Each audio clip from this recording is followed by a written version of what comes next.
അശോക, അശോക. രാവിലെ തന്നെ ആരുടെയോ ഉമ്മറത്തു നിന്നുള്ള വിളി കേട്ടാണ് ലച്ചു വന്നത്. അച്ഛൻ പിന്നിൽ അടുക്കളത്തോട്ടത്തിലാണ്. ഇപ്പോൾ എപ്പോഴും രണ്ടുപേരും അവിടെയാണ്. അച്ഛനും അമ്മയും ആ ജോലി നന്നായി ആസ്വദിക്കുന്നുമുണ്ട്. ലച്ചു വന്ന ആഗതനാകരാണെന്നറിയാതെ സംശയത്തോടെ അയാളെ നോക്കി. ആരാ ആരാ ലച്ചു വന്ന അപരിചിതനെ നോക്കിക്കൊണ്ട് ചോദിച്ചു. അച്ഛനില്ലേ മോളെ? അയാൾ തിരക്കി. അച്ഛൻ പിന്നാമ്പുറത്താ, ഞാൻ വിളിക്കാം, കയറിയിരിക്കൂ. അവൾ അയാളോട് അത്രയും പറഞ്ഞ് അകത്തേക്ക് പോയി. അയാൾ കയറി തിണ്ണയിലേക്കിരുന്നു. അച്ഛാ, ദേ അച്ഛനെ അന്വേഷിച്ച ഒരാൾ വന്നിട്ടുണ്ട്, ലച്ചു അടുക്കളപ്പുറത്തു നിന്നും വിളിച്ചു പറഞ്ഞു. ശബ്ദം കേട്ട് അച്ഛനും അമ്മയും തിരിഞ്ഞു നോക്കി. ആരാ മോളെ? അറിയില്ല അച്ഛാ. അയാൾ വേഗം കൈയും കാലും കഴുകി അകത്തേക്ക് നടന്നു. പിറകെ അമ്മയും. ലച്ചു ബാങ്കിലേക്ക് പോകാൻ സമയമായതുകൊണ്ട് വേഗം ഡ്രസ്സു മാറാൻ കയറി. അച്ചുവും കുട്ടികളും എഴുന്നേറ്റിട്ടില്ല. ശ്രീ ഇന്ന് ലോഡ് എടുക്കാനുള്ളത് കൊണ്ട് നേരത്തെ പോയിട്ടുണ്ട്. ആഹാ, നീയാണോ സുധാകര? മോള് പറഞ്ഞപ്പോൾ ഞാൻ കരുതി അറിയാത്ത ആളാണെന്ന്. തോർത്തിൽ മുഖം തുടച്ചുകൊണ്ട് തിണ്ണയിലിരിക്കുന്ന അയാളെ നോക്കി അച്ഛൻ ചോദിച്ചു. പിന്നിൽ അമ്മയുമുണ്ട്. അതേടോ, മോക്ക് എന്നെ മനസ്സിലായിട്ടുണ്ടാവില്ല. അവളെ ഞാൻ കണ്ടിട്ടുണ്ട്. ബാങ്ക് ജോലിക്ക് പോകുന്നുണ്ടല്ലേ? ആ, എന്താ പതിവില്ലാതെ ഈ വഴിക്ക്? അച്ഛൻ ചോദിച്ചു. ഒന്നുമില്ലടോ, താൻ പച്ചക്കറി ഉണ്ടാക്കുന്നുണ്ടെന്ന് പറഞ്ഞില്ലേ, അതിന്ന് കുറച്ച് എനിക്ക് എടുക്കാനുണ്ടാകുമോ എന്ന് ചോദിക്കാൻ വന്നതാ. എൻ്റെ പെണ്ണുമ്പിള്ളയ്ക്ക് മരുന്നടിക്കാതെ ജൈവ പച്ചക്കറി വേണമെന്ന്. അപ്പോൾ എനിക്ക് ഓർമ്മ വന്നത് തന്നെയാ. നേരെ ഇങ്ങോട്ട് വെച്ച് പിടിച്ചു. അയാൾ ചിരിയോടെ പറഞ്ഞു നിർത്തി. എൻ്റെ കൂടെ വാ, ഒരുപാടൊന്നുമില്ല, എന്നാലും തനിക്കുള്ളതുണ്ടാവും. അമ്മ എല്ലാം ചിരിയോടെ കേട്ട് നിൽക്കുന്നുണ്ട്. അച്ഛൻ അയാളെയും കൂട്ടി അപ്പുറത്തേക്ക് പോയി.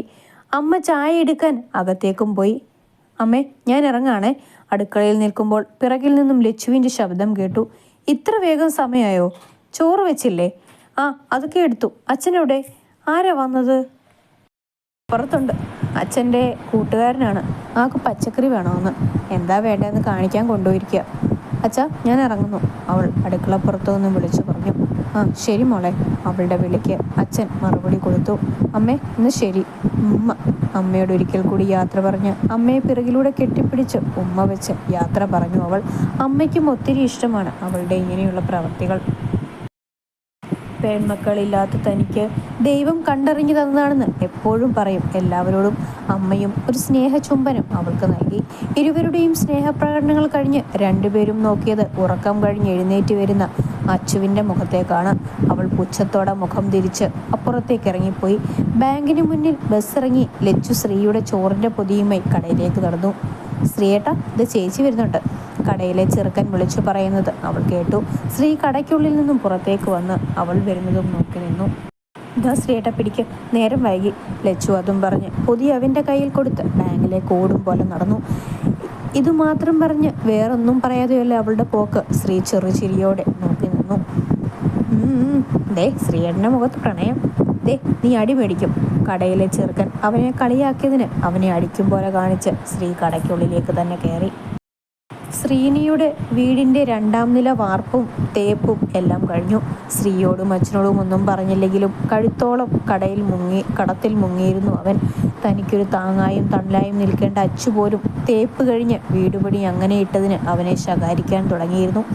അവൻ തൻ്റെ ബാധ്യതകളുടെ കണക്ക് അവളോട് പറയുമ്പോഴേക്കും അവൾ എല്ലാവരും ഇങ്ങനെയൊക്കെ തന്നെയാണ് വീടുപണി പൂർത്തിയാക്കുന്നത്, എവിടുന്നെങ്കിലും പൈസ സംഘടിപ്പിച്ച് നിലം പണിയും പെയിൻറ്റ് പണിയും വേഗത്തിൽ തീർത്താൽ നമുക്ക് വേഗം അവിടെ നിന്ന് പോകാം എന്ന് മാത്രമാണ് അവളുടെ നാവിൽ നിന്നും വരിക.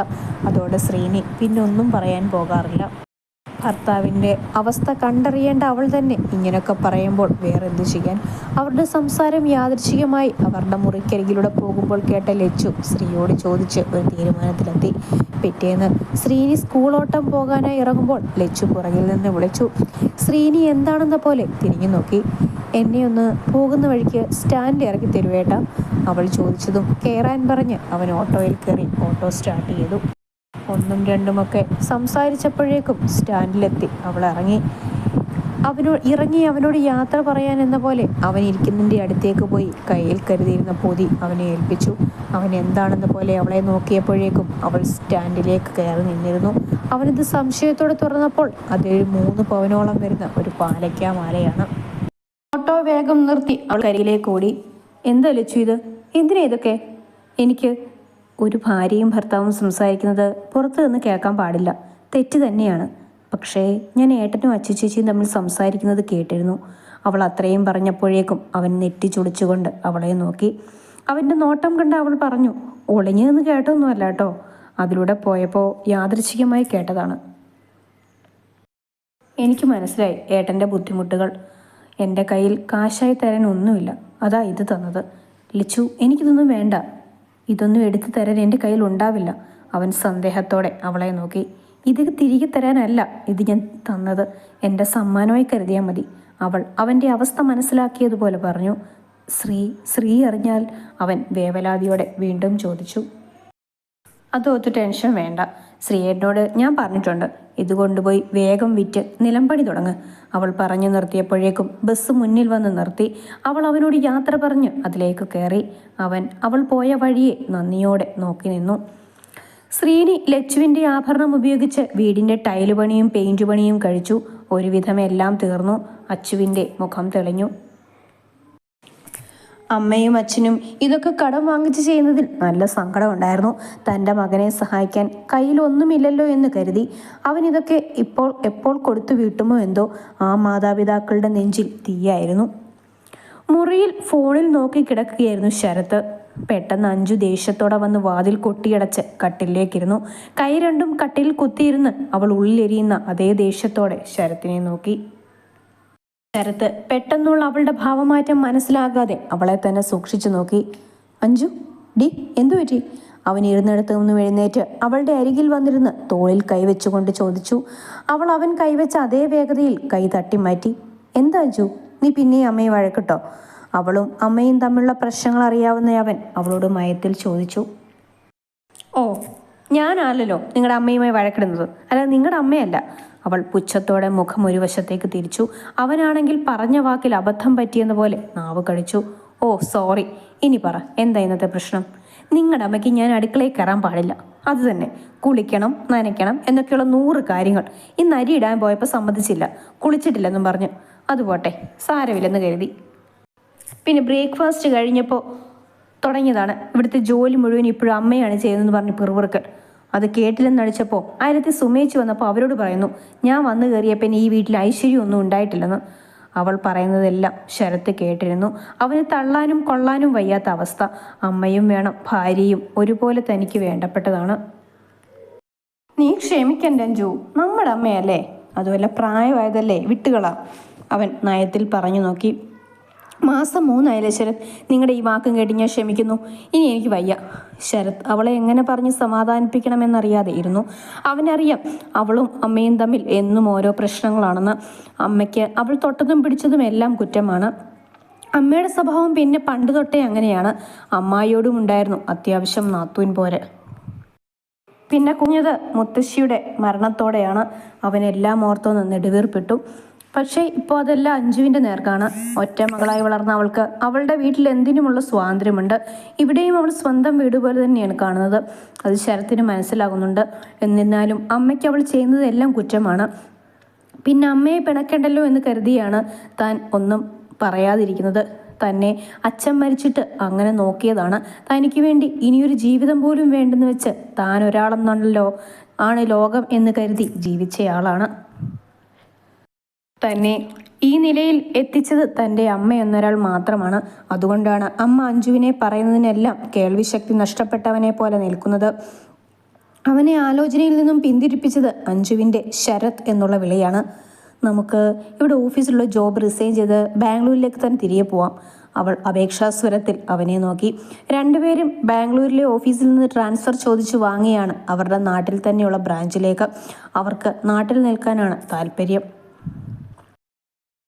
അതുകൊണ്ട് തന്നെ കല്യാണത്തിന് വരുമ്പോൾ ട്രാൻസ്ഫർ ലെറ്ററുമായാണ് അവിടെ നിന്നും പോകുന്നത്. അതിപ്പോൾ അഞ്ജുവിന് തന്നെ പാരയായി എന്ന് തോന്നിയിരിക്കുകയാണ് അവൾക്ക്. നീ എന്താ അഞ്ജു ഈ പറയുന്നത്? ഇതെന്താ കുട്ടിക്കളിയാണോ? തോന്നുമ്പോൾ സ്ഥലം മാറി കളിക്കാൻ. ഇനി എന്തായാലും ഇവിടെ നിന്നൊരു മാറ്റവും ഇല്ല. അവൻ അവസാന വാക്കൊന്ന പോലെ പറഞ്ഞുകൊണ്ട് അവളുടെ മുഖത്തേക്ക് നോക്കിയപ്പോൾ അവന് അവളുടെ സങ്കടം മനസ്സിലായി. അവൻ അവളുടെ കരങ്ങൾ തൻ്റെ 2 കൈ കൊണ്ടും പൊതിഞ്ഞു പിടിച്ചു. എൻ്റെ അമ്മയല്ലേടി? അല്ല, നമ്മുടെ അമ്മയല്ലേ, നീ ക്ഷമിക്ക്. പിന്നെ വയസ്സായതല്ലേ, അതൊക്കെ കുറച്ച് കഴിയുമ്പോൾ അങ്ങോട്ട് മാറും. നീ ഒരു തഞ്ചത്തിൽ നിന്നാൽ മതി, നിനക്കതിനൊക്കെ കഴിയും. എനിക്ക് വേണ്ടി, നമ്മുടെ നല്ല ജീവിതത്തിന് വേണ്ടി കുറച്ചൊക്കെ കണ്ടില്ലെന്നടിക്കടി. അമ്മ പറഞ്ഞു മടുക്കുമ്പോൾ താനും നിർത്തിക്കോളും. ശരത്തിന് അവളെയും പിണക്കാൻ പറ്റില്ല. അവനപ്പോൾ അവളെ അത്രത്തോളം സ്നേഹിക്കുന്നുണ്ട്. അവൾക്കും അവനെന്നാൽ ജീവനാണ്. അതുകൊണ്ട് മാത്രമാണ് അവൾ ഇതെല്ലാം ക്ഷമിക്കുന്നതും. അവൻ പറയുന്നതെല്ലാം തലയാട്ടി സമ്മതിച്ചു. അഞ്ജുവിനും അമ്മയോട് ദേഷ്യമൊന്നുമില്ല. എന്നാലും എപ്പോഴും ഇങ്ങനെ ഓരോന്ന് പറയുമ്പോൾ അവൾ പ്രതികരിക്കും. അത് അവർക്കും ഇഷ്ടമാകില്ല.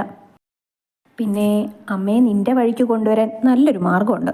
അവൻ സ്വകാര്യം പോലെ അവളുടെ കാതോരം ചെന്ന് മൊഴിഞ്ഞു. അവൾ എന്താണെന്നതുപോലെ അവനെ നോക്കി. അമ്മയ്ക്ക് എത്രയും പെട്ടെന്ന് കുഞ്ചിക്കാൻ ഒരു പേരക്കുട്ടിയെ നമുക്കങ്ങോട്ട് കൊടുക്കാം. അവൻ അത്രയും പറഞ്ഞ് കള്ളച്ചിരിയോടെ അവളെ നോക്കി.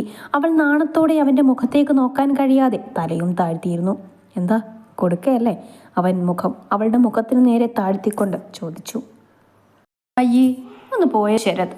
ചമ്മലോടെ മുഖം തിരിച്ചുകൊണ്ട് അവൻ്റെ മുഖത്തെ പതിയെ തള്ളി മാറ്റി. ഇവിടെ പാടി. അവൻ അവളെ തൻ്റെ നെഞ്ചിലേക്ക് വലിച്ചിട്ട് അവളുമായി കട്ടിലേക്ക് മറിഞ്ഞു.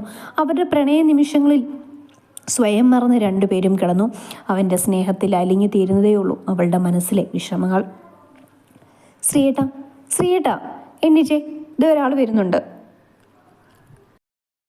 ലച്ചുവിൻ്റെ വിളി കേട്ട് ശ്രീ ഉറക്കച്ചടവോടെ അഴിഞ്ഞു വീഴാറായ മുണ്ട് മുറുക്കിയെടുത്ത് ആരാണ് വരുന്നതെന്നതുപോലെ അവളെ നോക്കി.